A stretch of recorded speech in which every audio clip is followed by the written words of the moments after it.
ఇక బొగతా అందాలు చూడతరమా అని చెప్పేసి బొగతా జలపాతానికి సంబంధించినటువంటి ఇక్కడ చిత్రం కనిపిస్తూ ఉంది. ములుగు జిల్లా వాజేడు మండలం చీకుపల్లి అటవీ ప్రాంతంలోని తెలంగాణ నయాగరాగా పిలిచే బొగతా జలపాతం ఉప్పొంగుతోంది. ఇక పాలనరుగుల జాలువారుతున్న నీటిధారలు పర్యాటకులను కనువిందు చేస్తున్నాయి.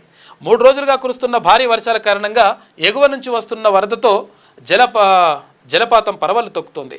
వరుస సెలవులు కావడంతో అధిక సంఖ్యలో సందర్శకులు తరలివచ్చారు. ప్రవాహం ఉధృతంగా ఉండడంతో ఈత కొలనులోకి ఎవరిని అనుమతించడం లేదంట. ఎందుకంటే చాలా డేంజర్ ఉంటుంది కాబట్టి ఇటువంటి వాటికి అక్కడ అంటే వెళ్ళినప్పుడు జాగ్రత్తగా ఉండాలి. అక్కడ ఎక్కడికక్కడ వరదలు అవన్నీ కూడా వస్తూ ఉన్నాయి. మొత్తం కూడా నదులన్నీ ఉప్పొంగుతున్నాయి.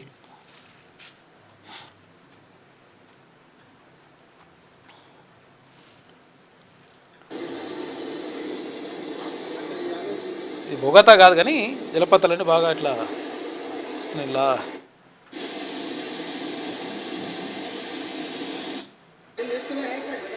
వర్షాలతోటి మొత్తం ఎక్కడికక్కడ వానలు వస్తుంది.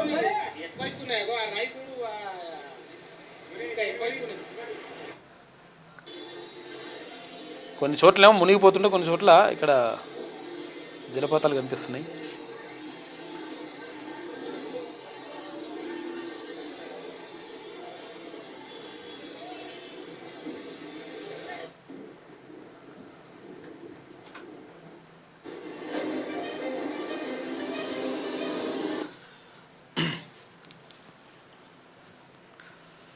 బొగతా జలపాతం బాగుందంట ములుగు జిల్లాలో. మంచిగా పోయి చూసి రావచ్చు. కాకపోతే ఏంటంటే జాగ్రత్తగా ఉండండి అక్కడ పోయినప్పుడు కూడా.